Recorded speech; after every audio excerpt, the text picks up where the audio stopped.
Are you an adventurer looking to take your hunt to the next level? Then you're in the right place. Welcome to East Meets West Hunt with your host, Bo Martonic.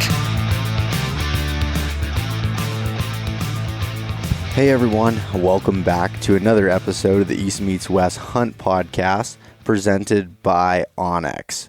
So onX, one of the features I want to talk to you today within the Hunt app is the tracking feature. So when you turn on the tracking feature, it will do just as it's described. It will track your walking, anything that you're doing, and how I'm specifically using it and used it twice this past week was to use it for blood trailing. You can turn it on from the beginning and say you have a not so great shot or something that's going to require you following it a little bit longer. You can kind of see the trend, how the deer's running, how he's going away, where he's bedding. You can get some points together and be able to do that. You can share those tracks just as well as waypoints with any of your friends, fellow hunting partners, whatever that may be. And so within the Hunt app, check out the tracking feature.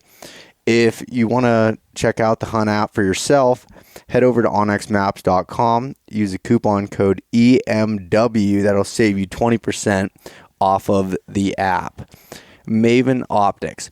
So Maven Optics has come out with the highest quality optics available at half the price of their competitors, all through their direct-to-consumer business model. And so what some of the ones that I want to talk about within Maven is their B3 series binoculars. We're in the middle of the whitetail rut, and I think that's the B3 series is my favorite one for hunting whitetails. It's very small, packable, fit in the side cargo pocket of your pants. I usually put them in there while I'm climbing up the tree so it's not banging off the sticks. And then throw it around your chest, have it available at all times. I don't know how many times before I used to hang my binos on, say a hook or something on the side of the tree, and they're never easily available when you need them. So being able to have something nice, lightweight, and compact around your chest is great. So if you head over to mavenbelt.com, you can use the coupon code EastMeetsWest-gift and get yourself a free gift with any full price optics order. The University of Elk Hunting. So Corey Jacobson and Elk 101 have come out with the most fully comprehensive elk hunting learning course available. And one of the things that, in addition to the online course, is dropping today, actually. The Destination Elk V2 is available on YouTube, where Corey and his team are going to be releasing videos going through their whole Western elk hunting experience from this past year. There's a lot of learning experiences there. It's entertaining. The whole series is going to be something that you want to check out. And then if you want to learn more and more detail about elk hunting, check out the University of Elk Hunting at elk101.com. Use the coupon code EastMeetsWest. That will save yourself 20% off of the online course. All right, so this episode is a special one. This is the 100th episode. Can't believe that I made it this far, and it's just been a crazy ride to be able to release 100 episodes now. It feels like just yesterday I had the idea for the podcast and everything, and now we're here. So what I want to do, and kind of a thanks to everybody for supporting the podcast and everything within that, I want to do some giveaways. So as you'll hear in this podcast is actually when the first one came about. And so Sitka Gear is going to donate a Fanatic jacket to give away, as well as onX they're going to donate a lifetime elite membership. So it does not expire. It's $99 a year normally. You're able to get that for the lifetime just by doing a few simple things. So I'm going to outline a lot of the details in some posts on Instagram and Facebook. But for those of you that don't use social media, I have some other ways for you to enter.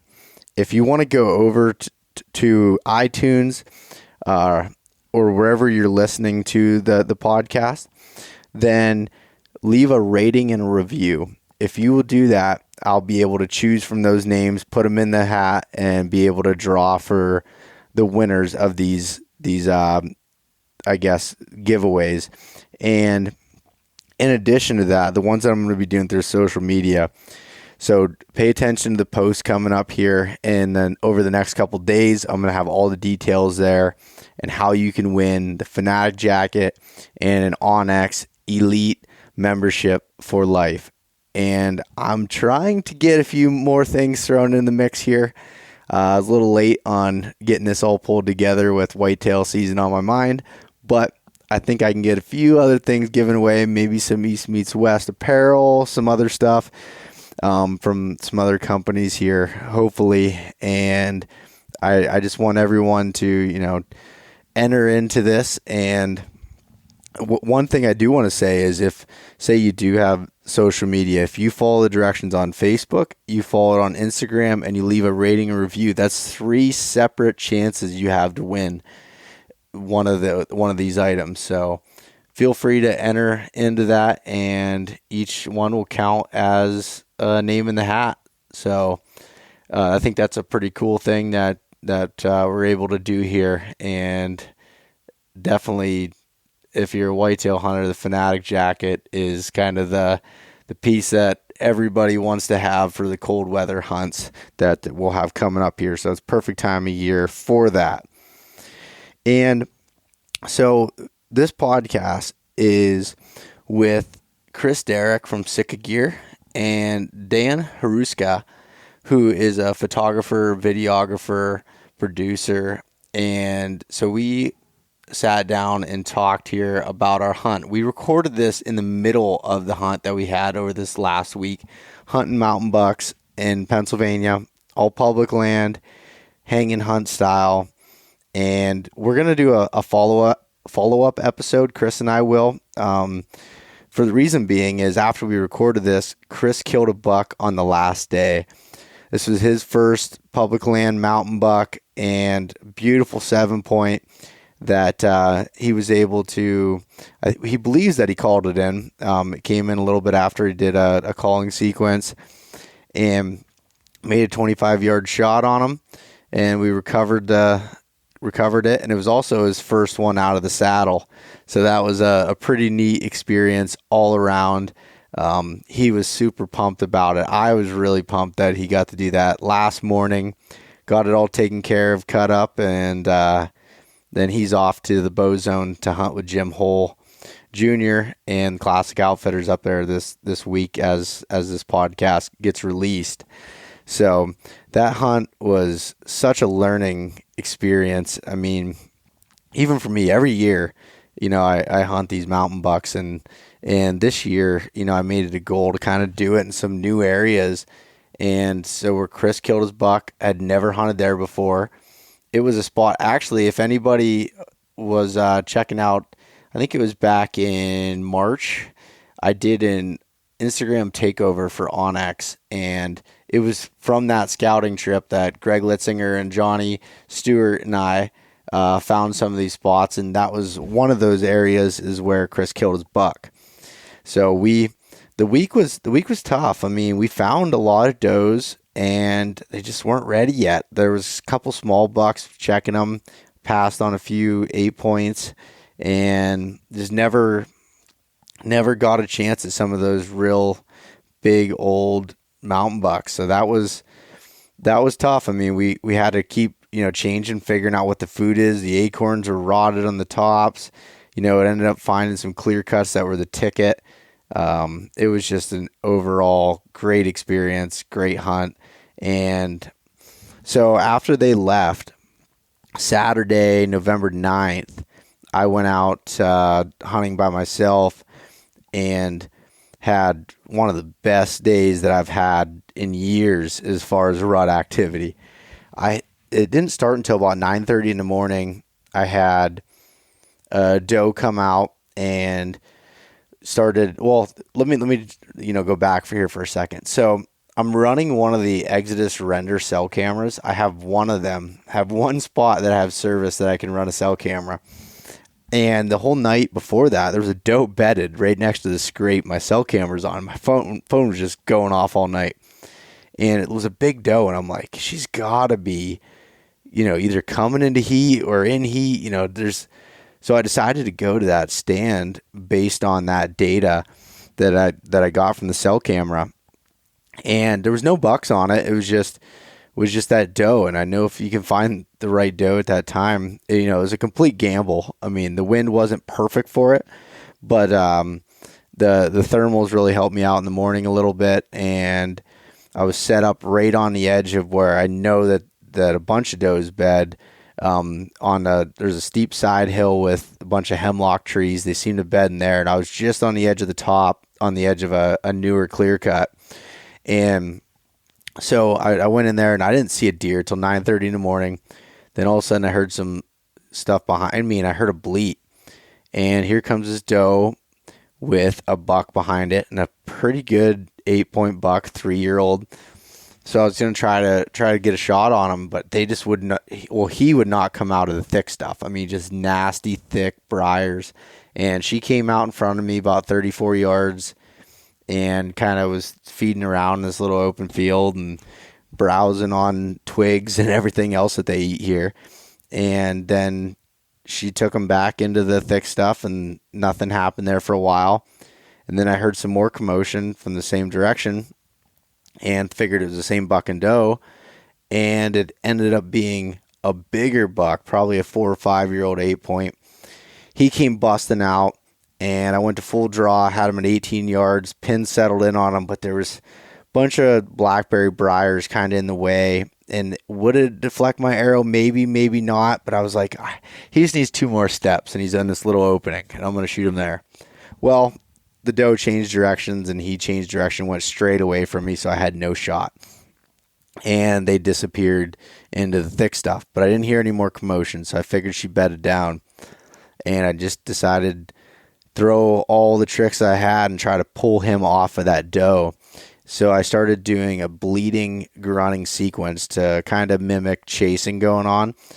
I just have one of the little Primos cans, dumped it over twice to make the bleat, and then I took my grunt tube and just brr, brr, brr, brr, brr, just mimicking like a chasing sequence. And he circled around. I didn't know he was doing this, but he went through the thick stuff and circled around and was trying to come downwind of me. And he ended up coming out, and he was kind of a little bit, he was up on a hill a little bit, kind of the same level as me. He came out, and it's a big deer, and he starts putting his nose up in the air. He's catching probably a little bit of my wind, and at this point I'm full draw on him. So this is something that I guess I'll probably be criticized for this, and I accept that. I'm very confident in my shooting abilities and practice for the shot. But anyways, I took a frontal shot on this deer out of a tree stand, which is something actually I talked about on the podcast with my dad a few episodes ago. And I don't take frontal shots out of a tree stand, but because of the way this deer was being almost on the same level as me, and he had his front hoofs, his front legs up on a little bank, the angle I could basically see right down in the body cavity, and I knew I could fit an arrow in there at 25 yards. So put it on him and pulled through, shot executed just like butter, like anything you could ever imagine. And I watched the arrow go into him about, 2 inches to the right from where I was aiming and about an inch low, and passed through. The buck took off running, crashing through the brush. And I was like, all right, he's dead. I got him. I made it through. I didn't hit his shoulder. I punched through that cavity and was really confident about it. And so I gave it some time, and I got down and went and found my arrow and started blood trailing him. And I started going, got about 100 yards, and he kept doing circles. I'm like, what is he doing figure eights? Because where I'm hunting's really thick, so I can't see further than 50, maybe 55 yards in front of me. So he was out there a little ways, and there was snow, so I made it a little bit quieter. And he was chasing that doe again after he was shot. So I was like, all right, this isn't right. So I just gathered myself and backed out, went up, and thinking about it, with me hitting a little bit to the right, which I thought I did. I'm not using nocturnals or anything, but I'm pretty sure I see my arrow go there. I was like, I might have only caught one lung, and that's not a very good situation. And that's one of the reasons why most people do not want to take the frontal shot, and it's very understandable. But if you can get in that gap, I mean, that's one of the most lethal shots you can possibly take. But anyways, I realized I definitely hit one lung, and because the blood I was finding did have bubbles in it, it was bright red. Lung. You could see he spitting it out of his mouth, and so I figured, all right, he's not going to go terribly far. He's probably going to bed down. So I'm going to give him time. So I gave him 6 hours, went back in, and started tracking him, slowly going along. He's just moving. He went probably 400 yards before he bedded down again, or bedded down for the first time. And there's blood filled up in his bed. He goes another 100 yards, bedded down again, bunch of blood, and then he bedded down 2 more times over a 3/4 of a mile stretch, and he's bleeding the whole time. I'm like, this buck is going to bleed out. He's got to be dead. And I got to the edge of this opening with some goldenrods, and there was a pine tree there, and he jumps up and takes off. And I'm like, no. I was just, sick to my stomach, that feeling watching him go. And so I knew I needed to back out. And I'm like, but he's hurt bad. So I'll come back in the morning. It's going to be really cold. The snow's not going to melt. I'm not supposed to get any additional snow. I can get on his tracks again and do that. So came in Sunday morning, and since we can't hunt Sundays in Pennsylvania, I couldn't take my bow with me. So I just went in, looking to find him. Got back on his track, followed him for another 1.25 miles, and he never bedded down. He was just dripping small drops of blood, clotted up. And then I lost his blood once he got in some hemlocks. And then it ended up, had a little crew together, and myself and my dad, and we just grid searched the area for another 6 hours. I mean, we put on 6 miles just going back and forth, looking, checking the creek bottoms, checking the thick side hills, checking the clear cut, went through everything and could not find that deer.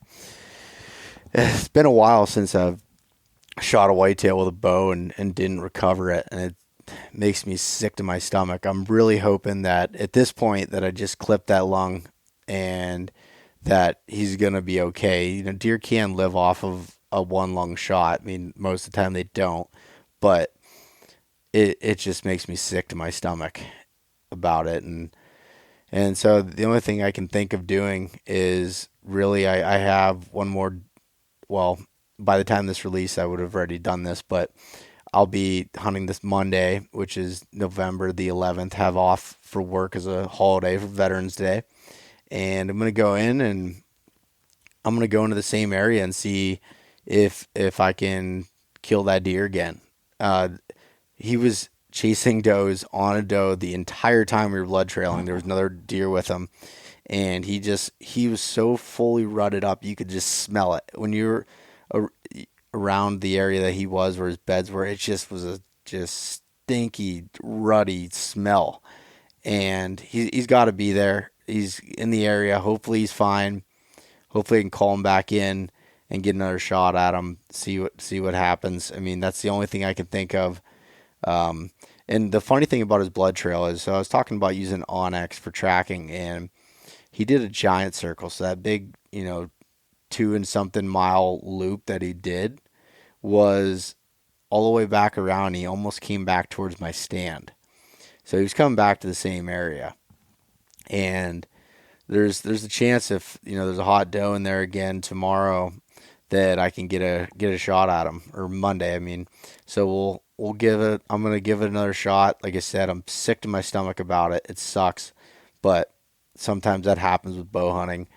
And I went home and shot to figure out what was going on, and I realized that when I have a lot of clothes on, I was torquing my bow a little bit. And I've practiced with it with heavier clothes on and stuff, but with all of that, changed my anchor point, or as far as where I'm shooting a thumb button release, and I couldn't press it up against my chin. I have it up away from my face mask and everything. And there's some different, things in there that was changing my form up just slightly, and I was shooting to the right. So I figured out how to, fix that, and just really need to focus on that for the next opportunity when it's extremely cold weather like that. So, that's on me. I take full responsibility for it. And I mean, when you're hunting these mountain bucks on public land like that, you don't get very many opportunities. I don't care how much you scout to get an opportunity to 4 or 5 year old deer. That happens once, maybe twice a year for me, if that. So I'm just going to go in and give it another shot, kind of, jump back up on the saddle, literally, and see what happens. So that's what I got for this episode. It's a long intro here, but I had a lot of information to go over. Hopefully you enjoy this episode. It's a great one with Chris and Dan. The 100th episode. Thank you so much for listening, and enjoy. All right, we're live. Welcome back to another episode of the East Meets West Hunt podcast. We're sitting here on a nice cold November evening inside the cabin. I'm joined today by Chris Derrick of Sitka Gear and Dan Hruska. I pronounced that right, Dan? Yep, that's good. I like the emphasis. Yeah, so Dan's here doing some film and photography work on the trip. Let's start out with Chris here doing a little bit of an introduction, as Chris has been on the podcast in the past, but let's refresh everyone's memory a little bit. I work at Sitka Gear. I do the Whitetail product line, and I typically just send bow stuff to break before we actually sell it to anyone else, and that's what we kind of work together on. So yeah, and wait for me to sit there and bash all your hard work and tell you what dreams aren't going to come true. That's all there is to it. It's true. Is that accurate? Mostly. Yeah, I guess I'm putting myself up on a pedestal that I don't need to be standing on. Yeah, don't worry, I'll knock you off the too. Knock you down. So you came in all the way from Bozeman, Montana to be able to hunt Pennsylvania during the rut. Yes, I did. And I'm having a great time. It's a lot of fun. So yeah. Well, it's just a whole new style of hunting, and I think just actually being able to be up here, and I've never actually hunted this area of Pennsylvania and doing it this way, and so it's a lot of fun. Yeah.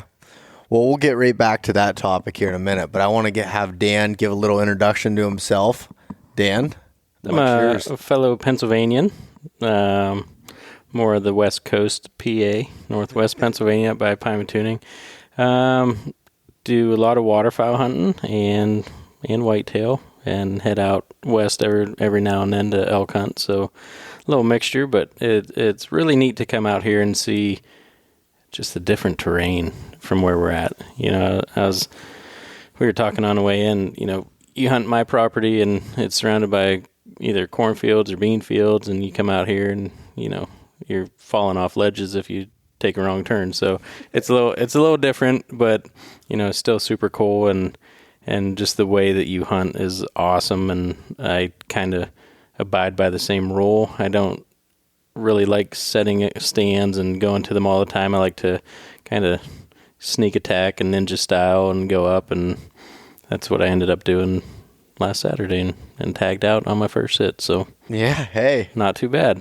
Yeah, I'll take you said it. Your kids even picked the stand. It was daddy weekend. The wife was out of town, so I gave them a general direction, and they picked it out. And I tell you what, the buck came and stood directly under my stand for about 5 minutes and walked away, took a wrong turn, and took one to the rib cage. So it worked out. it was a special time, and I've never seen the kids so pumped about a harvest. That's no awesome. matter what it is. Do you mind bringing them here to help us out? Dude, I tell you what, when that buck was standing under there, I was like, if I could count the amount of times they fell down and like rolled around under that stand, and were just literally like, as I was putting the stand up, they were fighting, they were falling down, touching everything, and I'm like, you know what? Maybe they smell good. And that buck was, I mean, he was eating leaves right under me, 5 minutes, and then stood there and looking out in the field, walked directly away, and like no issues whatsoever. So, I mean, I didn't spray him down with anything before we went out. Yeah. We just drove out on the quad on the path, and it was about 3 yards off the path. We did a little oop-de-oop circle and found the tree that my one daughter wanted. They wrestled around for a bit. So it was unreal that it actually happened the way it did. Yeah. I can't say that we're going to mock that. I mean, Chris and I aren't going to wrestle underneath the tree as we're picking Let me it set out, your stands. so. You guys, fight about stuff, and it might work out. You never know. Yeah. And Dan, you also have your own podcast as well. I do. HP Outdoors Waterfowl Podcast. So been in the game for a little bit, and it's fun. It's fun sitting around and telling stories and learning, and I really enjoy it. So Yeah, you're an OG in the podcast world. You said you just hit your 5-year anniversary, 5 right? years. Yep. August 12th was 5 years, and it's been fun. And the best thing is seeing people. Our main goal was to bridge the gap between new and veteran hunters, and to see people going out for the first time and harvesting ducks or taking their kids out and applying something that they learned from us is like, it's gold. Yeah. And that, and the relationships that we've formed over it, it's priceless. Yeah, that's awesome. That's cool to hear. When you were saying that, I'm like, all right, he understands the struggles and everything else that is with it, and been there for sure. Yeah, that's cool. Well, so I guess the purpose of this trip here was for Chris and I had hunted last year, and if anybody watched the Quiet Place film and the Science of Sound and some of the recent marketing videos Sitka had for the new Fanatic line launch, I was up in Alberta with Chris in the bow zone hunting last year, and I said, hey, you should come hunt Pennsylvania with me, not really thinking that you'd ever would come out, and then followed up and you said, all right, what cabin do I need to book, and let's go, let's hunt. And I'm pretty pumped about it. I think it's we're only a couple days in it, and really you haven't got to hunt a whole lot from doing a lot of the product filming and stuff that we can't necessarily talk about just yet. No, I've been able to sit a little bit, and actually the first time I actually truly sat tonight, turned out, I mean, it was productive, so it was a great sit. So we had deer, and I can't say that Dan and I, for the times that we've been over there filming pretty much the whole time, have had deer. So I was thinking I was getting back into it. We saw him when we were walking out. Right?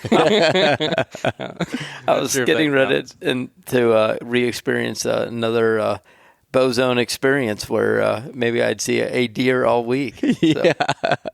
Yeah, I was kind of getting worried there, not gonna lie, but yeah, we I'm glad that you had an encounter tonight with a small 8-pointer. It came by you and everything, so you had a buck in front of you. You didn't shoot it. That was your choice. My job's done. My outfitting is done for the week. So how small was this buck? He's just out to the ears, basically. Yeah. So Pennsylvania they're both kind of like shaking their head like, hey, that was a he'd have been in the back of the truck tonight. That was a PA public land buck. You should have taken it. Yeah, no, I told you going into it. Shoot whatever makes you happy, whatever you want to shoot. I've been seeing all the pictures of other people, and it's definitely got my hopes up. Yeah, that's tough when the way social media is and how everything's at your fingertips, and you see these giant bucks, and you're like, oh, why am I not seeing this? What's funny, every time that we get into a place with service, somebody's getting a text with a big buck on it. I know. It's happened every time. And we've only got service like 3 times since we've been here, but that's one of the most fascinating things about this area. I did not think there was a place more remote than Montana. And this place is actually, I get better service in Montana anywhere I go than here. Really? I mean, there's like in town, there's no service. Like in the actual town that we're next to, yeah, you can't get service. You cannot make a phone call unless you're hooked up to the Wi-Fi for something else around there. So I just found that so interesting that there literally is no service in the town anywhere or in this whole region. There's like, it's so spotty because you'll receive stuff and try and send it from the same place that you received it. Yeah. And it doesn't work. No, it does not.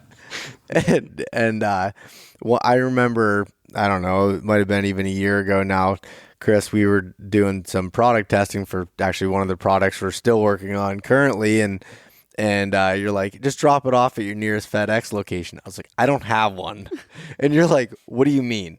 So he looks it up. He goes, you have no FedEx within like an hour and 30 minutes of you. He's like, it's more remote than Montana. I was like, God, I told you. You're out here for sure. Yeah.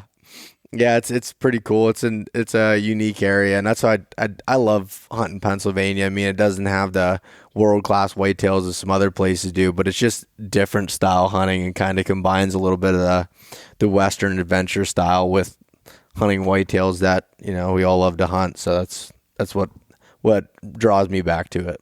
Yeah, absolutely. It's very neat. Yeah. So what were your first impressions as far as the terrain and just everything about it? I mean, it's what I had in my head. I did get a little nostalgic because where I'm from in Alabama, we do have a finger of Appalachian Mountains, and our farm property has some pretty big hills on it. Nothing even anywhere close to what we're dealing with here, but it did remind me a lot, especially where we were sitting today up on, kind of a high ridge saddle with some steep slopes on either side. So it's nice to be able to get that feeling again, just on a different level. So it's just larger format here. Yeah. What about you, Dan? Have you been up this way, much before? We used to come out and bear hunt every now and then in high school. So it's been a good amount of time. I've never hunted whitetail out here. Okay. And I've never put in for elk, even though I should. Yeah. For $15 a year, but I haven't. But we've came out. My dad and my brother were both successful bear hunting, but it was kind of at the time I enjoyed hunting, but wasn't ate up with it. So when you come from flatlands like Western PA and come out here and like, man, that is a lot of work. Yeah. Especially if you kill a bear and the first thing you got to do is drag it up one of those mountainsides. Like, I don't want to do that for a whitetail. It's not. That was in high school. It's a little different now, and you got packs. You can cut them up and do all kinds of things. So a little different, but definitely fun. Yeah, definitely fun. Yeah, it's just interesting, and I guess even looking back on it, that I was kind of the same way with, now I look forward to getting the deer out of the woods. Like, that whole process is fun. Embrace the suck. Embrace the suck. That's my quote I came up with, by the way. Chris is over here shaking his head. We've had a lot of laughs on this trip so far during the filming process. I think more bloopers than usable information. Yeah, you should tell them the story. You just can't tell them what format. But I did get a new grunt call, and Dan and I are in the stand together, and he's filming. And I just switched over to this one, and I'll call it a sensitive grunt call. If you do not everything just right with it, and so I gave a bit of a grunt. And Dan's like, "Hey, give a grunt." And somehow the reed got messed up in this thing. And when I went to go blow the grunt, the sound you made is exact straight Peter Griffin, man. Do it again. Me. And then he tried to follow it up, and it got even worse. It just started for like a second, and he stopped. So it was just like, and now,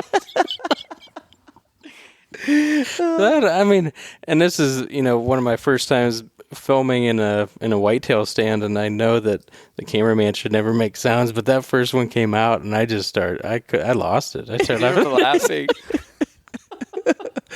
Oh yeah, the footage is great. That was right on. My face hurt from laughing. So when we watched it on playback last night, I mean, literally I got face cramps from laughing so hard. It was awful. Yeah. Talk about embracing the suck. That was a true moment right there. Well, then he turns around. The best part is that you were so mad about it. You're so angry. You turn around. Got a new grunt call. I don't like it at all. I'm sitting there laughing, and you're mad. Oh man, I didn't know what to do. I was in the bathroom last night. I was shaving my face, and I hear you guys out here just hysterically laughing. I was like, what are you guys dying about? And I'm glad you captured it on film. Yeah. And we'll have to hold that over Chris's head, I think. Oh, it was a beautiful moment. Yeah, and then today's filming adventures when I fell off the cliff. Mm-hmm. You'll probably post that, huh? Yeah, well, you guys get to see that. Might be the show art for this. Congrats on 100 episodes, man. Yeah, this is it. Wow. Actually, we should. Yeah, this is episode number 100. It's a big deal. This is a big day. Yeah. We should give something away. You think so? Yeah. What are you going to give away, Chris? I think we should give away a Fanatic because you were in the Fanatic film. So with the Fanatic. Give away a Fanatic jacket. Yeah, you were in the film with the silent Fanatic, so. All right. I think we can do that. But you have to come up with how you want to give it away because I have no clue. All right, I'll come up with something and I'll add it to the introduction on this here. But I have some ideas how we can give that away. But that would be great. Thanks for giving that out to everybody. It's been crazy, 100 episodes in now. Chris, you've been on twice.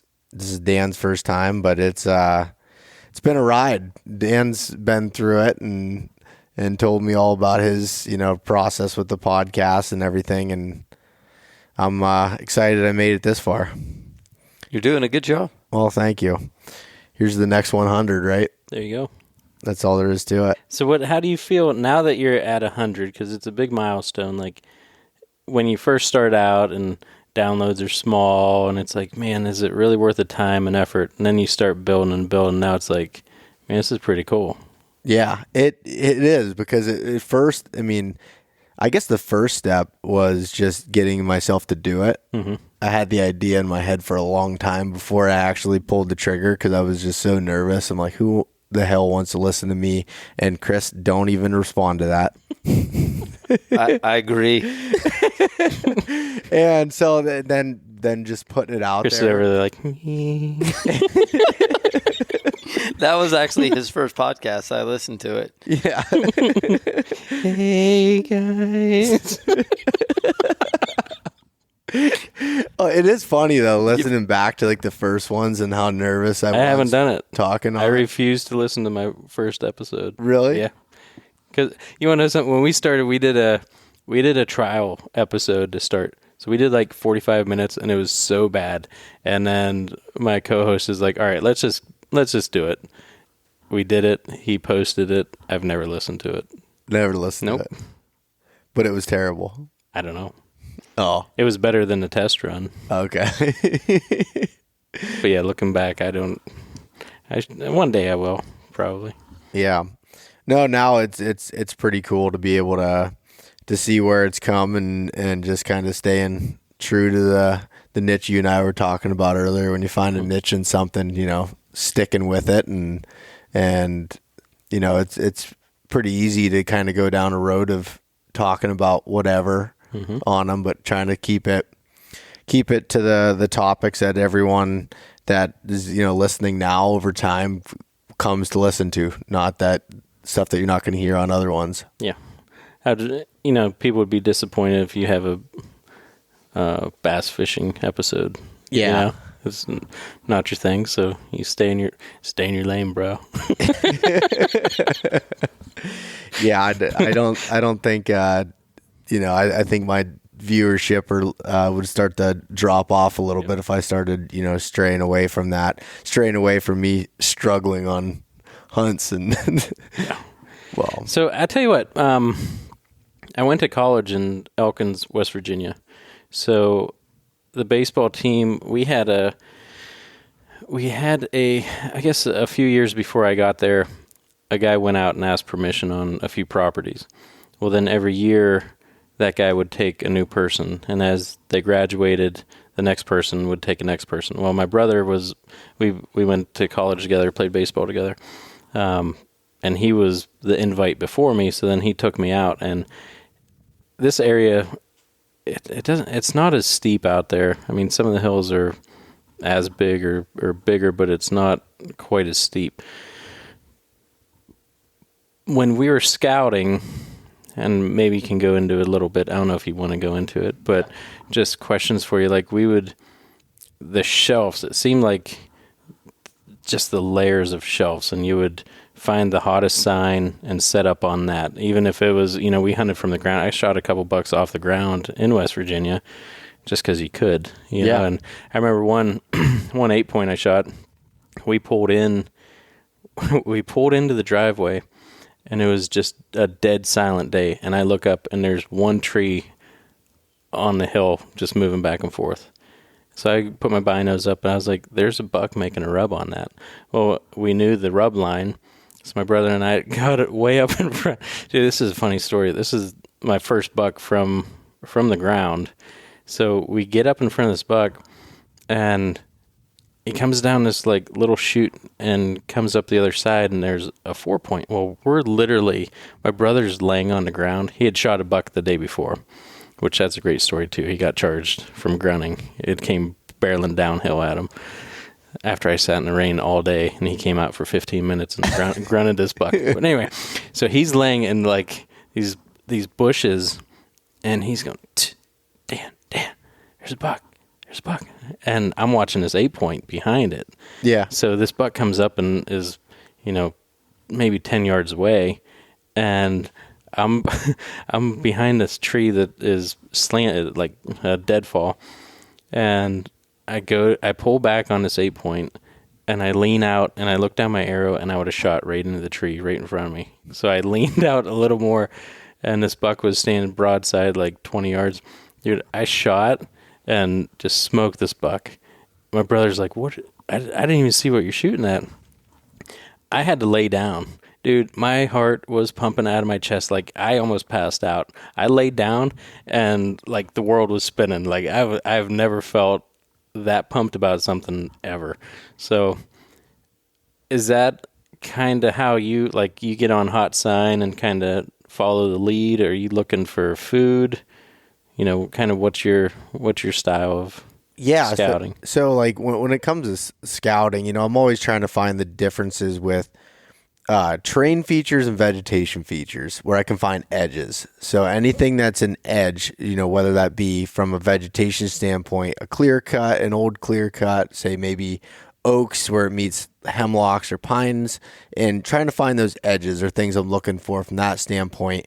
And then when it comes to terrain, I'm looking at draws, I'm looking at saddles, I'm looking at points, looking at all these different things and kind of putting them in the back of my mind. That's what I'm doing from an aerial scouting standpoint. And then when I get boots on the ground, I'm checking it out in the springtime and marking down these places. But that only gets you so far to when it comes in the season. And I think you guys have seen it a little bit so far here is, there's so many different variables that change things, whether it's this year we had, acorns that dropped early that started to rot and some of them got worms in them. And okay, now the deer aren't on the tops in certain areas. Well, you got to find out where they're at. And like you said, you're dropping down elevation points, hitting these benches, things that are still giving you those terrain funnels or vegetation funnels, but they're going to be at a different elevation. and it changes. It'll change year to year. It changes week to week, depending on the season and how things go. So it's a lot of adapting, and that's where the mobile style of hunting that we're doing comes into play. If I had fixed stand set up all on the tops because that's what it was doing the year before, and then you guys come in here and we go up there and see 0 deer, then it's like, and today even we were hunting a spot, and it was actually a spot, it wasn't very far from a road, but it had some really good promising sign. But all of a sudden, I did not expect this. We had a lot of hunting pressure, or some hunting pressure, I guess, during the middle of the week here from some archery hunters. And I'd noticed when I saw some does, like basically just getting light, they were bedding way down lower than where they normally would. And once the rain started, and I just took a walk down there and started dropping down to some benches, and then started getting into hot sign again. Yep. One thing I noticed tonight when we were watching those does, they're very skittish. Like it, and the wind wasn't howling. It was blowing a little bit for a while, but I mean, they were very edgy. It seemed like. Were you seeing that with the deer you saw? No, mine were all on the move. So the first one that I saw just came in almost on the I almost thought it was running from something, but then it slowed down and kind of worked its way, sending where you guys had walked through before. And, and then the buck just came in on a trot, like just straight on through and never stopped. Must have been the deer drive we were putting on. Yeah, I was wondering. I was like, he said he didn't want to be on a PA deer drive. Yeah. Oh, that was rifle. Yeah.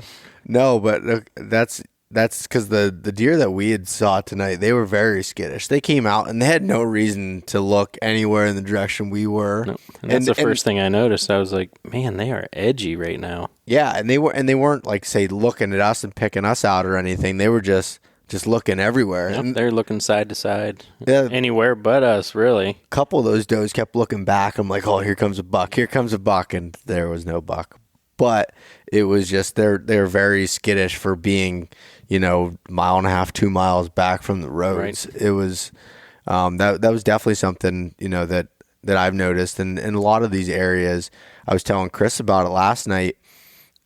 This year specifically, I noticed running trail cameras that some of them are really skittish with trail cameras if you don't set them up right. I'll take, one stick in and set the camera up high, angle it down for a couple of reasons, for bears, other hunters to not see them, and also just to keep it out of the deer's, field of view, because sometimes they pick them out and they take off from it. And I don't really know exactly why they're that skittish, but I do that. I heard a podcast a while ago about deer getting skittish about that, and then they totally avoid that area. So it's easier for me and our property. I'll drive up with the 4-wheeler, drive up to the tree I want it on, stand on the front deck of it, and put it up as high as I can reach. So a little easier than hiking back 2 miles and sticking it up with a stick. But yeah, I've never had one looking at the camera. The good thing about here, I think, too, is you can't check them too much. Mm-hmm. When you have your own property, and that's one of the, I think, challenges for a lot of people is they set up their cams, but then if they're in there every couple of days checking them, you're essentially just pressuring that spot all the time. And so I've seen a lot of people, in our old hunting camp, and would be going in and checking stuff all the time, and it just changes everything, and it puts a lot of pressure on the deer. So here, everything's so remote. You got to want to check them. Yeah. And then 2 guys you saw on your camera today, I thought were the 2 most special people that found your one camera. I know. Yeah, you guys. We got some dance moves out there. Yeah. Well, yeah, those photos are hilarious. I can't wait to pull that SD card and put it on the computer. I just looked it on the little viewer and I was like shaking my head. Did you see that one doe tonight? That tree that had the orange leaves on it? She was between the 2 trees, and she kept picking up a tree limb. She did it No, I like didn't even notice she did that. it like 40 times. Really? Yeah, I have it on video. But I'm just like, what is she doing? I don't know if she was trying to get something that was under it, but she kept biting the tree limb and like pulling it up off the ground. They'll especially around here, they'll eat twigs.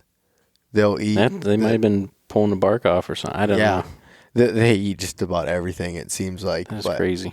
Like I'll notice that when I'm shed hunting, especially when there's just still a little bit of snow on the ground, you'll find them eating any of the down trees, even when there's not leaves on them to eat. Because like when it comes to logging cuts and stuff, they're eating the tops that they're not leaving because they have the leaves and everything on it.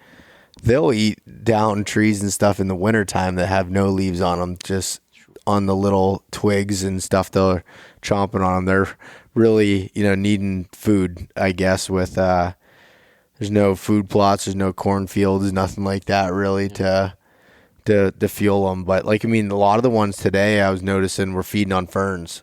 Yep. The ticket today was us finding some older clear cuts that were grown up and deer were bedded in them, and then they were feeding in them and just on the outside of them.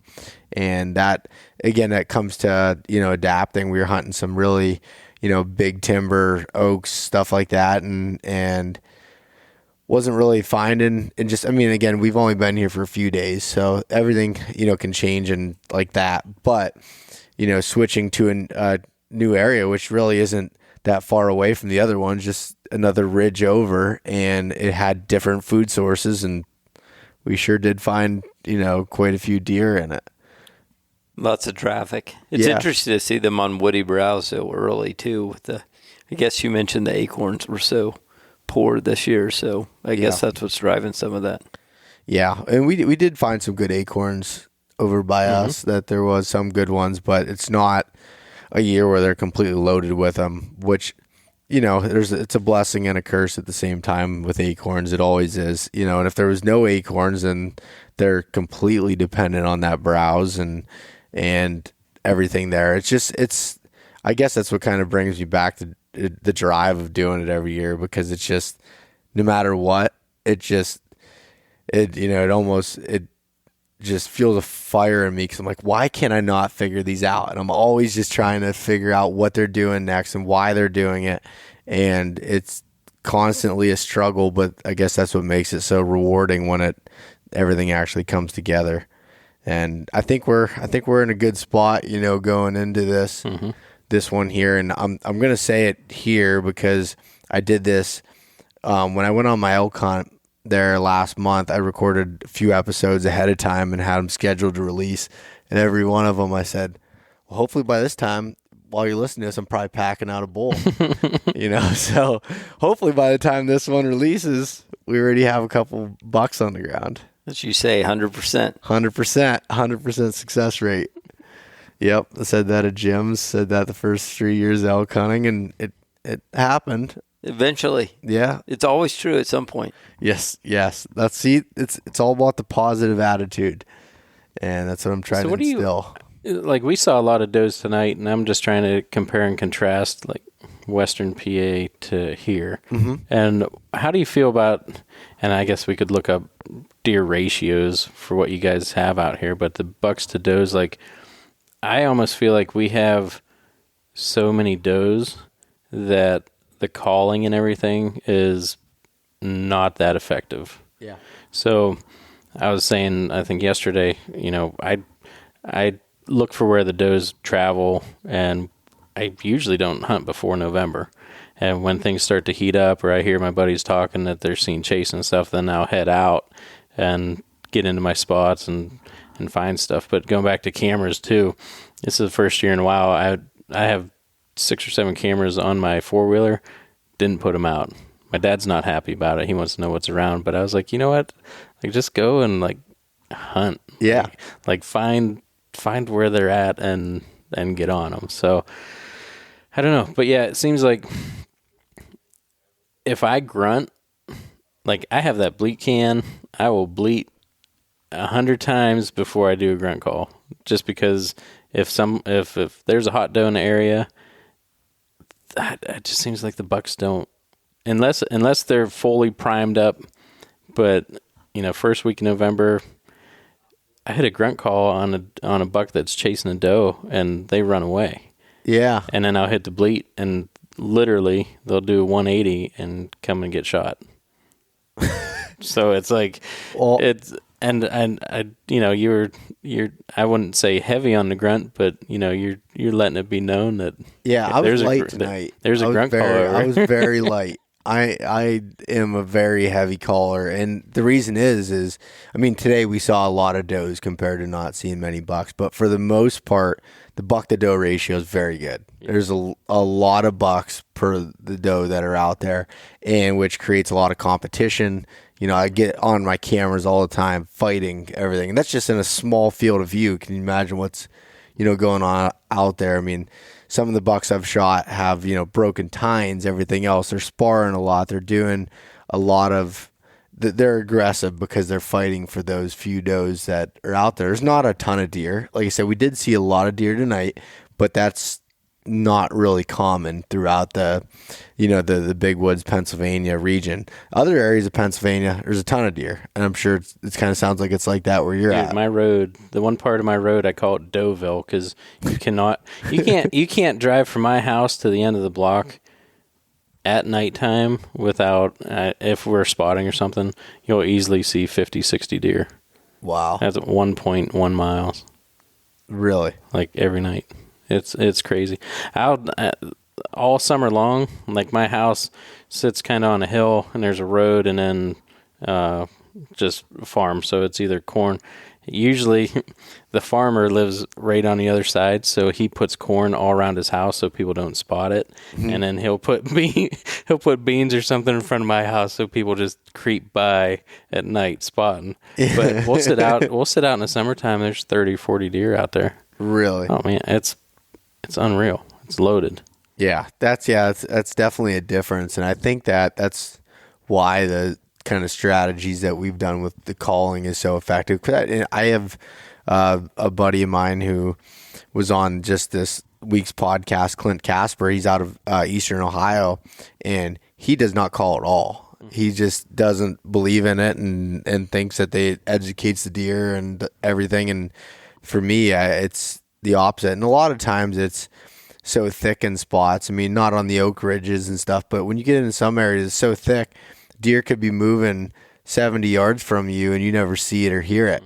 And you need to be able to gain, their attention to hopefully bring them over. Does it work all the time? No. I mean, probably for every 120 calls that I do, one of them will come in, but that's one more than I would have had by just sitting there twiddling my thumbs. That's like going out west and not bugling. Yeah, right? Exactly. That doesn't make any sense. Yeah, it's the most fun part about elk hunting. Just lighten it up. Yep. Yeah, so I'm kind of more of like the not from a success standpoint, but from a calling standpoint, the Corey Jacobson style of whitetails, just getting into it. And Chris was making fun of me for using the bleat call, the bleat can. He's like, "You still use those bleat cans?" I was like, "Yep." Yeah, I guess I wasn't on the. I'm on the not big on calling side of the camp, but yeah. But I do use it. I guess it's where I'm from, and I just have maybe a bias against it because it's not as productive where I'm originally from, or wasn't ever very productive for me. So, but I've done a lot more here than I normally do. Good, especially with Dan. Like he prod me. Call. Yeah. Well, see, I like to be I'm a duck hunter, goose hunter. I like to have the reactions. I like to call and interact with the animals. So if I can, but yeah, I mean, if I forget my grunt call, that's fine. But I'll be having that bleat can, man. Even I'll turn it upside down and blow in the bottom of it and make it a little bit longer. Like that's how I roll. Honestly, I would say probably 9 out of the last 10 bucks I've shot have been called in, specifically coming into a call. And even last year in rifle season, which was December 1st, I shot my first rifle buck in, I don't know, 10 years at least. And I called in with a bleat can. I snuck into an area where there's some bucks bedded, and I heard a doe bleat, and I heard a grunt, which was weird for December 1st to hear that. I was like, all right, here we go. I had the Fanatic pack prototype at the time, and I pulled it out. I had bleak hull in one of the sleeves there, and I just pulled it out, hit the can twice, and he came running full sprint in and shot him head on at like 70 yards. I mean, he was just like in on me and dropped in his tracks, but it was very effective to be able to do that. And I just like that. That's what I love about the rut, and that's why I would consider myself more of a rut hunter, because I just love the interaction with the calling and everything. So that can be, it can definitely be really effective in these types of areas. And you made a good point. The buck to doe ratio is a big reason for that. Yeah. If they don't have to fight for it, they'll go find another one. Right? Yeah. And that's probably partially our fault. We don't shoot a lot of does. It's been a while since we took does off the property, but I always tell people, if you want to shoot does, come on over. Yeah. I mean, think about it. So this is how we can I might have to hit you up on that. If you on does? Yeah. You can probably, people usually, when I was growing up and we would send doe tags in, residents send in first, and then it's a couple days and non-residents can send in. Non-residents wouldn't get tags. Now, I have some buddies that are sending in and getting 3 tags. Like, there's just, I don't know if that's because hunter numbers are down or if that's because doe numbers are up. But either way, I bet if you look right now, there's probably still doe tags available in 1A. And we're getting pretty close to rifle. Yeah, that is crazy. Around here, that's not the case. Like, they still sell out in the first week. It seems like non-residents usually don't even get a chance to get doe tags. But I remember I lived in 1A for a while, so I'd had a couple tags when I was there. But the way I kind of look at the calling scenario is, let's compare it to humans. All right, so a guy walks into a bar, right? And there's 50 women around. And another guy comes up and tries to challenge him for one of them. You might be like, there's a whole bunch of women here. This isn't worth fighting over, okay? Just go on, do your thing, move on to the next one. If you go into one of the bars, maybe in the area we're at right now, and there's one woman there and about 6 guys, testosterone will start to flow a little bit, and people are a little more apt to get into it. Yep. And it's just the kind of the same scenario. Like when it goes with elk, there was something that, again, going back to Corey Jacobson, he told me, he's like, if you yell at someone from across the bar and you say, hey, I'm going to fight you, and you keep saying that as you're walking over, they have an ample amount of time to remove themselves from the situation. But if you get right in their face and say, I'm going to fight you, then it's a fight or flight type scenario. And it's kind of a similar thing with whitetails here, at least the way I look at it. Get him close and bark at him. Get him, or just go.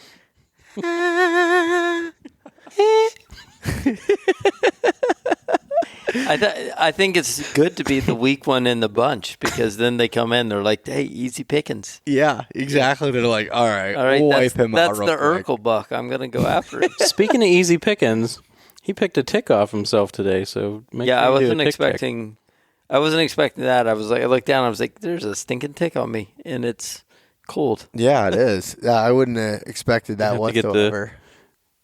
Get the stash broom out and make sure there's nothing hiding in there. I'll have to inspect it. I asked Chris, I said, hey, would you mind checking me for ticks? And he said no.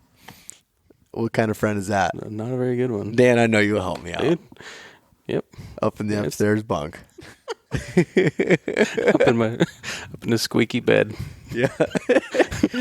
Our cabin. It's really funny because thought we'd be everyone's starting to question you too, by the way. Yeah. There's good reason to. But when we got the cabin here, Chris like, I'll go upstairs and sleep. I was like, no, you have the bedroom downstairs, the one that's all by yourself. You take that. He's like, all right, well, thank you. So Dan and I were like, we'll share the upstairs loft. What we didn't realize, there's like 7 beds up there. Yeah, there is. And what we didn't realize was Chris gets zero heat in his room, and we get ample amount of heat. So we're up there hot as hell, and we come down bitching about the heat. Literally And sweating. I've got my Fanatic hoodie on, and I'm coming out. I'm like, it's freaking cold in here, guys. You're like, man, we're burning up there. Chris is thinking out how to design some sleepwear for Yeah. Sitka gear. Yeah, and every time Dan rolls over, I hear above my head. It's just, If he was a good guy, he'd move to one of the other 6 beds. But nope. I thought about it last night, but I was pretty tired. So it's your last maybe I night will here tonight. now, so. maybe I will tonight. I'll move over.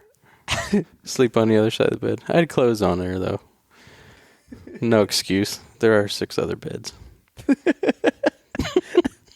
This is a nice place, though. It is. The place is nice. Looking at, elk and muleys. Bobcats, beavers. Yeah, squirrels. I tell you what, there's some Boone and Crockett squirrels in these woods, too. We had them running around all morning. Yep. And they all sound like the next 30-point buck coming through the woods. Yeah, they're very much more sounding deerish than gray squirrels. Yeah. Like you can tell a gray squirrel says like, Yep. and yeah, these suckers sound like they got some weight to them. Yeah, they've been putting on some weight. They got some age to them. They're definitely trophy class animals. That is, that's a couple meals right there. Yeah. That one that's mounted above us. Yeah. Yeah, they definitely right. It is. That's like a large cat-sized squirrel. That's Yeah, they're all over the place, especially in the oaks and acorns there. And you gotta love when they start barking at you and doing everything else and alarming everything else in the area. So, when you had your dad on, he hadn't taken his buck yet, right? No, he had not. We released the episode, and then he killed his buck like 2 days later. And it was a slammer. It was. Do you have a story on that? Yeah. So he and it was actually funny because he kind of called it out exactly how it was going to happen in the podcast. And it wasn't that he was like saying, "Oh, I'm going to kill one this way." He was just talking about what his strategy was going to be going forward for the week. And so in some of the other areas we hunt, similar where he's at, isn't as steep as where we're hunting right now. And as you come into some of the creek bottoms, a little bit more shallower, but it creates funnels for the deer to run during the rut. They got water there. The does seem to bed closer to the water down in some of the bottoms a little bit, and found a big community scrape. He's a huge scrape hunter, and big community scrape. He set a stand in a tree about 20 yards off the scrape, main travel routes coming down the creek bottom, and he was sitting there. A cold front came through. Temperatures dropped actually 35 degrees overnight. That was, yeah. And we it had was- like a 25, 30 degree drop too. And had 60 mile per hour winds the night before. I mean, it was nasty, and it was still windy that morning, but things had calmed down compared to before. And he was sitting there, and he doesn't think that he called it in. He had some calling sequences, but he said it was probably like 15 minutes afterwards. Said it just came down, cruising down to the creek bottom, and it stopped on its own. He never had to stop at anything, and was able to put like a 23-yard shot on it. So, Nice. yeah. And it was. So does he do the hang and hunt type deal too? Not as much. So he still likes to use climbers. So it's still mobile hunting, but he uses climbers a lot. And just this past year, he bought I think he bought a XOP stand and Lone Wolf sticks, and is starting to get into that method of it. But for the most part, he's using climbers, or he's hang-ons. We have 2 weeks before the season. You can put him out, and he's hanging like 12 to 15 stands. But I was telling him, I was like, "Dad, you can save a lot of time and energy by having to put up all these stands and then pull them down and go through that by doing it." And especially one thing that I learned up at Jim's place last year is when you leave stands out, even if it's for a few months and temperature change stuff, they start to get creaking noises, they have popping noises. I remember my dad, when he used to let me hunt his stands before he banned me from doing that, and I hunted one of his stands that was in this hemlock tree, and it was really cold that morning. Every time I'd shift my weight to one side, it'd be like pop, just this loud, noise. And that's what happens from them sitting out, where with the way, we're doing it here with either a saddle or utilizing the hang-on stands, it doesn't really do that. But and even the lone wolf with the sticks, like you guys have a lot of straight trees with no branches on it.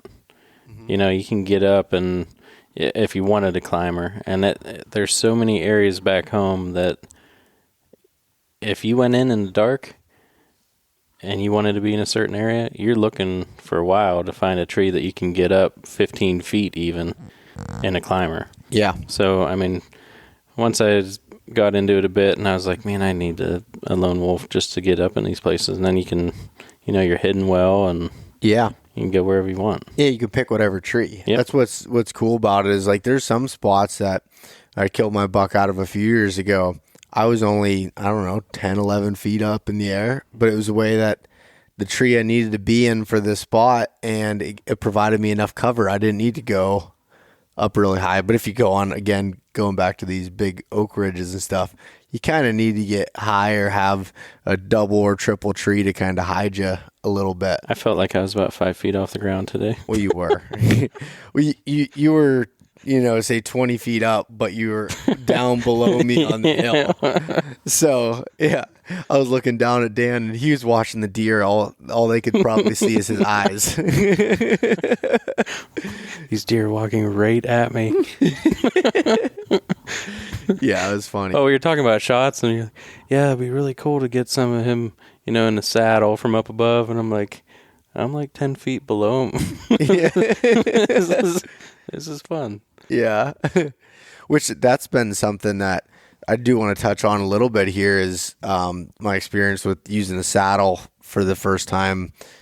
Chris, you're going to start using one tomorrow, it sounds like, or maybe even the next day, just start practicing with it. And the learning curve for using one, it was very simple to figure out and get it set up and get in the saddle. But it took me, I'd say 2 or 3 different sets of, a couple hours at a time to really get what's comfortable for me. And from what I've gathered with watching videos online and stuff, everyone's got their own preference with it, but it's been good. I think I did one straight dark to dark sit and another one that was another 8-9 hour shift, and it's been really good so far. That's one thing I noticed. I was, I'm sitting there filming you and watching you, taking pictures, and I was like, my legs hurt, and he looks pretty comfortable. Yeah, because you can. It's not like your movements are sit to stand. Like you'll kind of melt into the tree if you're uncomfortable, and then you have the kind of the back pad. You can just kind of sit back if nothing's going on. And I'm sitting there, I'm like, man, I got this camera on me, but I need to stand up for a second because my knees hurt. Yeah, it just seems like I know your concern was the blood flow. Like, how does it feel after a whole day sit up there? And he said that hasn't been an issue. So no, that was one of the things, and I'll spend some more time in it. But it seems to, there's definitely some pros to it. Yeah. I'm sure there's some cons. But I want to spend a little bit more time just even here, set up in one of these and practice shooting into the block. I just want to be very comfortable, very confident going into it before I actually try and take an animal from a saddle. Yeah, because it's different angles. The gym, what's that? Before you pitch at the gym to see if he'll let you use it. We'll see how that goes. But honestly, if you think about it, what's one of the most uncomfortable parts about archery hunting is when you stand to shoot and you're even if you stand and you're looking through your binos and you have your harness on your back, but you're still free floating, right? You have a little stand and you can get a little push of wind and you kind of feel a little weird. But when you have that harness on you and you know that you're not going anywhere, like that has to be a little more comfort than just standing there and being able to go a little bit. You know what I mean? It is. But it definitely took me a little bit to trust it.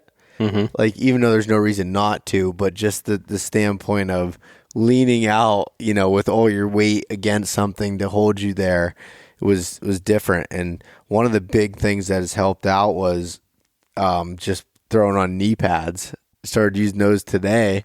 And Chris, you picked up a whole bunch of different knee pads for us to try to see how it works out. I had one hard one on my left, I had a soft one on my right knee, and we're just kind of, flopping back and forth. And it's been cool to get to use that. And it really, it helps with any fatigue. Say you're, you're standing up or, leaning into the saddle for a while, being able to almost like you described perfectly, melt into the tree, just have your knees resting against it.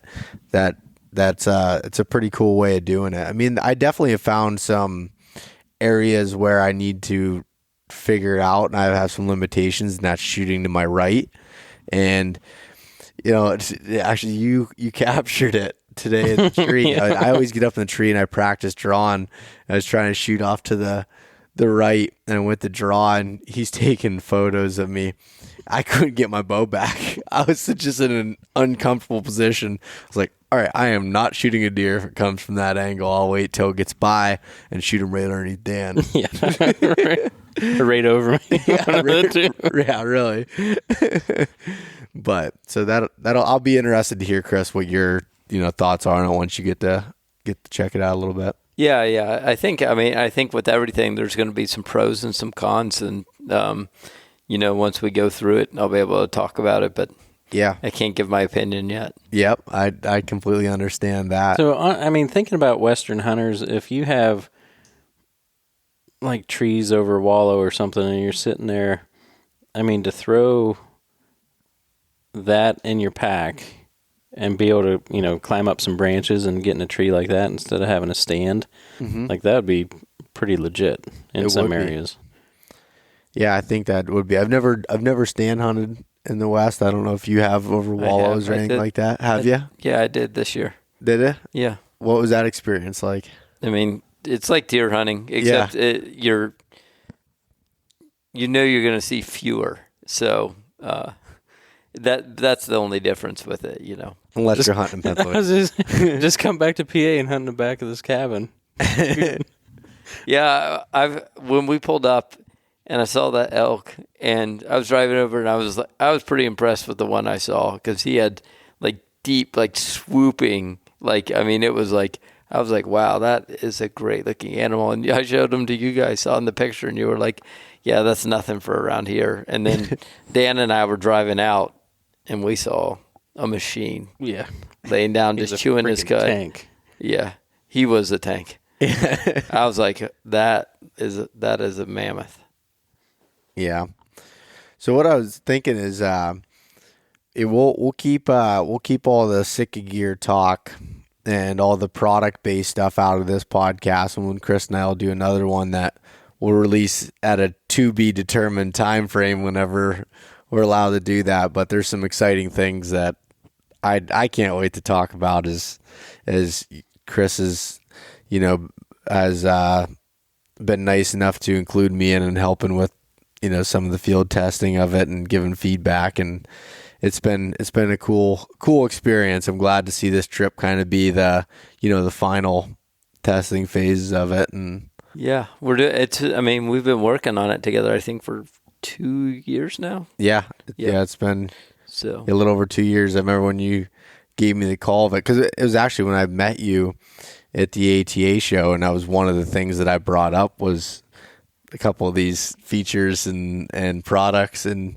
you're like, well, I'm working on something like that. Would you like to help out with it? And I was like, hell yeah, that's right up my alley. I love it, and I'm really excited with it. And we've got to put some things through the ringer this week. Yeah, I would have done it last year, but I just didn't feel like it was ready. So it was push and push it onto another year. Wait till you got it right before you do it. So yeah.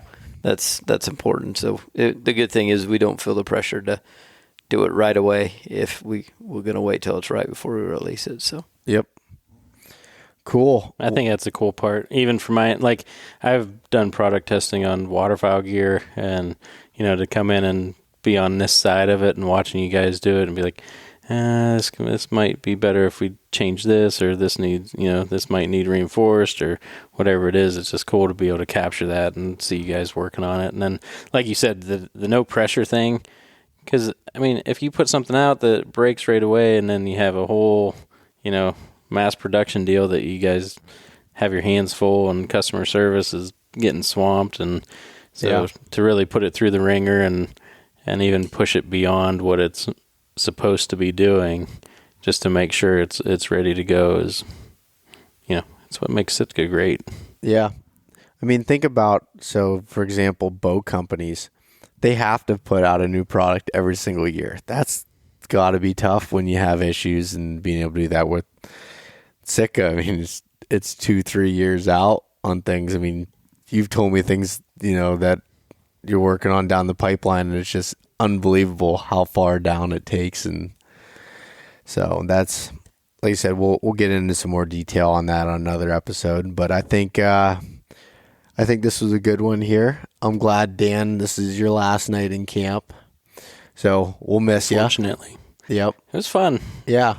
We had a lot of laughs. I'm glad you came in at the last minute to save the day. Yeah. I'd much rather do this kind of work than my regular work. So yeah, it was good. I appreciate being involved, and definitely had a great time. So cool. Congrats again on 100, man. I know what it takes to get there. So keep plugging, and content is king. Yeah, quality content is king, and you got it down pat. So keep it up. Well, thank you. I do appreciate that.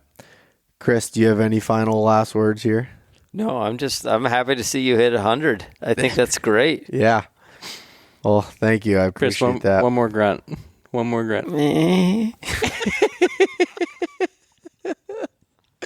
Oh, I can't. We should have had the audio file ready to roll on this. Just ready to go. Oh, I know. It's like a song. It's become our anthem this week. Oh, it has. That's great. Yeah, good camp camaraderie is always a good thing, and it always makes those 3:30 a.m. wake ups easier. Which I'll be all by myself doing that tomorrow. I'm doing videos tomorrow. I don't have to wake up early. I wait till the sun comes up. All right. Well, with that being said, I think we'll put a closing on this episode here. So let's get undressed and go to bed. It is hot up there. I'll take all your layers. We come down and Chris is dressed in the Fanatic suit in his bed. Man, take your boots off. Yeah. It's cold. All right, guys. Well, again, thank you very much for coming on here and spending the week with me here in the middle of nowhere, Pennsylvania. Cheers, brother. All right, take care.